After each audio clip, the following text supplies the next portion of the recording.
யார் இருக்காங்க? என்னண்ணே? திருமூர்த்தி ஆர்பி உதயகுமார் இருக்காங்க. சரி. இப்போ இளைஞர்கள் மாணவர்களுக்குலாம் நல்லா பண்ணியிருக்காரா? அதெல்லாம் வருவார், நல்லா வந்திருக்காரு, வந்து பாட்டு போவார். அதனால் கோயிலுக்கெல்லாம் வந்து காசு வந்து இது கொடுத்துட்டு பார்த்துட்டு போகிறாரு. எந்த கோயிலுக்கு? இந்த மந்தியம்ம கோயிலுக்கு வந்து கேட்டு போடுறதுக்கு இதுக்கெல்லாம் வந்து காசு கொடுத்துட்டு பார்த்துட்டு போவார்.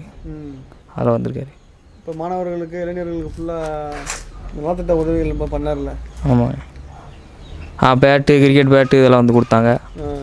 நல்லா பயனுள்ளதாக இருக்கா? அதெல்லாம் இருக்குண்ணே, வந்து பார்க்குறாரு. திரும்ப வாய்ப்பு கொடுப்பீங்களா உதயகுமாருக்கு? அதெல்லாம் வாய்ப்பு கொடுப்போம். நரசிங்கவரம்ண்ணே. திருமங்கலம் தொகுதி வேட்பாளர் திரு ஆர்பி உதயகுமார் அவர்களுக்கு புரட்சி தலைவர் எம்ஜிஆர் கண்ட வெற்றி சின்னமாம்